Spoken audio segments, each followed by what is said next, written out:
Before we go into the stories today, we want to remind you to share these videos and to go to our website and see all of the events and resources available in our community.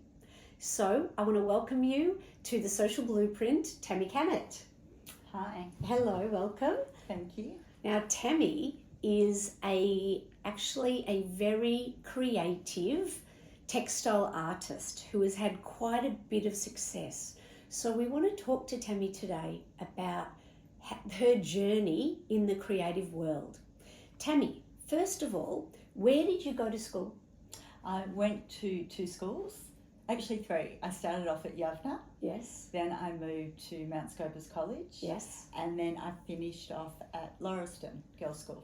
And did these schools foster your creativity? Did they notice your creativity? I would have to say no. No, there wasn't really a focus on that. I did go to art classes, and on reflection I feel like that was definitely a place that I enjoyed being, but no, I didn't feel there was much emphasis on being creative, and no one really noticed that maybe there was a bit of a spark there. Right. So straight after school, did you go into jewellery next? So when I finished school, I ended up travelling for about 3 years, and I didn't really know what I wanted to do. I think I went to Victoria College and I tried photography, but I think I just needed to go and explore the world. I didn't really know what I wanted to do. So I ended up living on a kibbutz for about a year, and then travelled around, and I moved to Sydney. So I was very just exploring my independence straight after school. And then your current career on your website says you started in jewellery. Yes. So Can you explain that? So I ended up meeting Jonathan Kanat, and we got married, and we had some beautiful children. And after my second daughter, I had my two kids very close together. There was only 13 months between them. So I was at home, and I used to walk with them in the pram, and I stumbled across a lady who was weaving with beads. And I would go in there and I'd just sit and watch her, and the kids were in the pram, and then I thought, oh, I actually really want a pair of those earrings. So I then went home and decided I'll go to the bead shop, bought some beads, and really from just at home with the kids started experimenting with making jewellery, really for myself. And Yes. then I would make some, and then someone would come along and go, oh, they look really pretty. Can you make me some? It's like, sure. And that jewellery business grew from that very simple need to keep myself busy while I was having the kids. Oh, that's fantastic. How long did you do that for? That's brilliant. The jewellery business? Yeah. I ended up doing it for 12 or 14 years. I sort of lose track. Yes. But it went from just making jewellery at home to I ended up then having a retail shop, and then I ended up having wholesale shops. Oh. And so it really became something that just evolved. It got its own momentum. Yeah. So and at that time it became a little bit more about a business rather than the creative. I still love the creative making the jewellery, Yes. but it grew and grew to the point it became more about selling wholesale, getting volumes, paying for rent, paying staff. And once that happened, I realised I sort of fell out of love with the bit that took my heart at the beginning. Okay. And you would have done so much learning about business on that journey, because you didn't have experience in business before that, did you? No, and I think what I did learn was that I was the creative part, not the business part.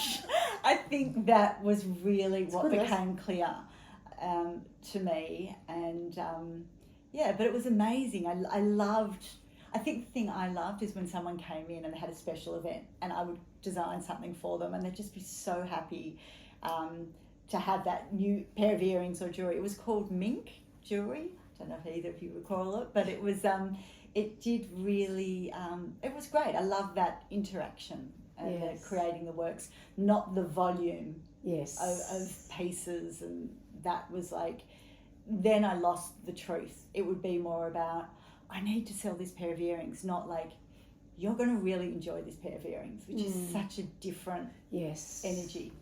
Very much so. Out of curiosity, are your children creative?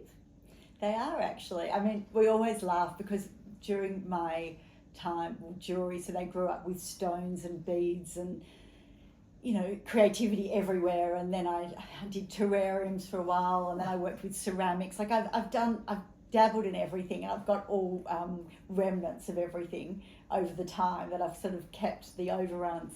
So my kids have always been exposed to creativity. So they are all creative in their own way. My middle daughter is an interior designer, so she's really gone to that specific creativity.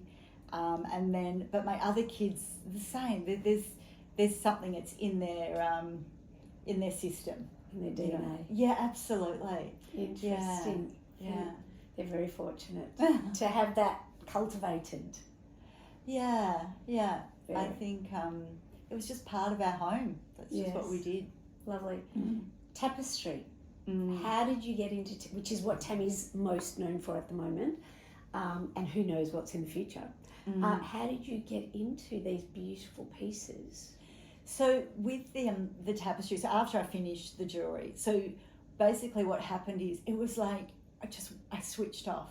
It was like the passion had gone, not the creativity, but I just couldn't do it anymore. And so I had to get really uncomfortable and just sit with not knowing what I was going to do. And so I, was at home. We were doing some renovations at home, and I decided I wanted to put a tapestry on the wall, have some kind of weaving, and I'd seen something, and I think it was in New York, and I was like, okay, I'm going to Google them and try and see if I can get it here. I couldn't get it. So I was like, well, maybe I could make it. That would be quite fun. So I went to the wool shop, bought some wool, spoke to the ladies there, what do I need, and went home. And from the second I started the process, and I just Googled YouTube, how to weave. That was my starting point. And from the second I started, I was like, I really love this. And it's not that dissimilar from jewellery, because you're still working with colours and patterns and getting curious and creating shapes and designs that don't exist. It's just in a different medium. So I was like literally hooked from that day, and I haven't really stopped ever since. So that was how long ago? The beginning. Oh gosh, you're going to ask me. No. That would have been in about 2015 or 14? 2014. It was maybe 10 or 11 years. Yeah. That is quite a... Now, you have done a collaboration with Mecca, I believe. How did that come about? Yeah, so I was very fortunate when I started my weaving journey. Instagram had just sort of come out, and I had my kids, and they put me onto Instagram. So I was sort of showing people, my weaving journey, and it got quite a bit of momentum. And people hadn't really, weaving and tapestry wasn't really a thing. I don't know, it was like people what are you doing? What do you mean you're weaving? What is that? Is that knitting? And anyway, so the Instagram started, and so then I got quite a big following. And I have to say the point that I missed from the wool shop, where I'd gone onto YouTube, in between that time I went to the Australian Tapestry Workshop. So I learnt traditional tapestry weaving. So traditional tapestry weaving was really about the warp and the weft, and it was very formal. What is that? So the warp is the wool that goes that way, and then the weft is the thing that goes in and out. Yes. So that's traditional weaving. Yes. So I went and I did all the master classes and the workshops there, and I do highly recommend that Australian Tapestry Workshop. Is an incredible place to visit. So after that, I completed that, and I'd still go to the wool shop. And when I would go to the wool shop to get my wool, the ladies would say to me, you're doing something really special. Like these ladies, they'd had the wool shop for 50 or 60 years. And so that was sort of like, oh, maybe I am doing something a little bit different. Got onto Instagram. The momentum happened with Instagram. And it was through Instagram, a gorgeous lady there called Paella discovered me. And she was from the National Gallery Victoria. So she reached out to me and put me in front of the right people at the NGV, and said, would you be interested in purchasing this work for the gallery. And so that's how it sort of began. So it was through, I believe, Instagram. Very interesting. And what a coup to have your first, was it like your first exhibition? Was at the National Gallery Victoria? So I did a very small one at the Arc, just like that was my first one where I kind of just went there. So yeah, that was my first major exhibition. And then the Mecca one? So then what happens is the NGV, National Gallery Victoria, goes to Mecca, and because Mecca says we're looking for an artist, who are you going to put before us? So they put maybe 6 or 7 artists that they'd like to collect, and then you've got to get through Mecca. So Mecca then has to say, well, out of those artists, you go through an interview process, we would like to select this artist for our, to do the collaboration with. So it was really I don't think at the time I realised it was as, so kind of such an honour. I knew it was exciting, but because I hadn't come from the art world, I'd just come from my own world, I didn't realise how incredible, what an opportunity it was. I think it's more on reflection. Yes. That I'm like, wow, that really changed the trajectory of my career. It looked like then your little look was, wow. Yeah. Even for you. Yeah. You seem so humble. It's beautiful. Oh, that's Yeah. so... I just feel very grateful. And Jo Horgan, who owns Mecca, I mean, every time I do see her, I just say to her, like, thank you. Like, the work that they have done, Mecca have done for this, to bring women artists to the forefront and support is just phenomenal. I'm forever grateful. Oh, it's wonderful. What have been some of your other career highlights? So I did a collaboration with Creswick that they do, they create throws and rugs, so we did a collaboration together, and also I worked with Cadry's, with Bob Cadry. We did a collection of rugs, which was really, you know... Did you design them or make them, or both? Design them, and then they were made, which was a very different experience, and I think I absolutely loved it. But again, all these things are learning curves, because what I discovered, for me, it's the hand connection that I need. You know, I don't draw before I work. It just goes straight from my head to my hands. Yes. So doing a collaboration where I had to sort of design. What I did is I made small pieces which we reinterpreted into rugs. So we did it that way, so I could have that connection rather than drawing. That's your language. Yes, exactly. Yeah, that's my language. Yeah. Interesting. Yeah. There was something I read on something you've done that was linked with Japanese dictionaries. That's brilliant. What was that? So I'm a book addict, which is not a bad thing. So I've got this great, found this little book. I'm actually also a podcast addict. I've got a few things that I'm very obsessed with. Yes. And I think I heard it on a podcast about this Japanese colour book. It is the most incredible book. It's this little book, only that big, and it has all these unique colour palettes. And I just have it on my table, and it's just there. I just flick through it, and I don't it just comes in. Like when I just flick through, colour is also my language. So the colours of this little book is just, magnificent. Yeah, it really is. I love, because I am self-taught, I have no rules. So I just love the freedom of colour and the curiosity to see what will happen.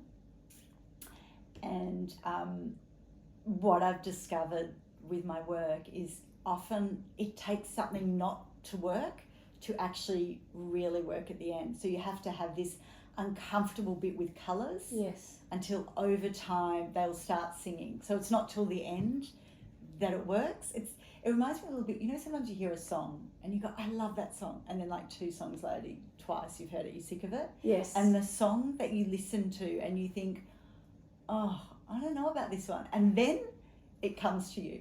It's a little bit like that. It's uncomfortable till the real joy comes in. That is an interesting perspective. Do you, with that in mind, do you sometimes do your design or your colours and then think, it doesn't look right? Or does it normally, over time, grab you? I find I have to be patient. I have to let it be uncomfortable. So it won't look right, it will look right, it'll stop looking right. And you just keep going and then at the end, if something happens where it just kind of, it comes together. But I think if it looked right the whole way, it wouldn't have its personality. It wouldn't have the depth. It wouldn't speak to you. It'd be a bit like a boring conversation. I don't know if that makes sense. Yeah, I love the way you think. And other career highlights, I know you won a Richard Parker Award. Could you explain to us what that is?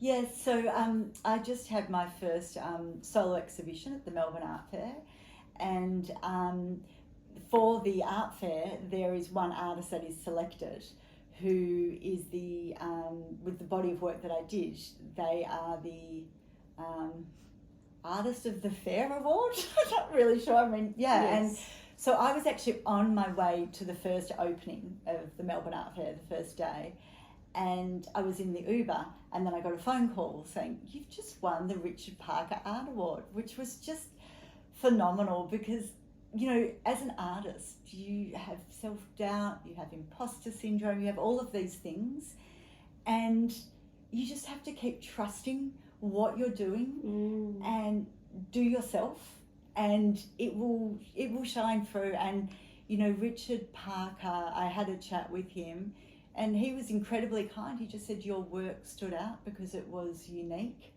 and I put everything into the collection, and it was just an honour, and it gave me the confidence to actually keep knowing. I mean, I don't work to please others. You can't be creative to please others. I work because it satisfies something within me.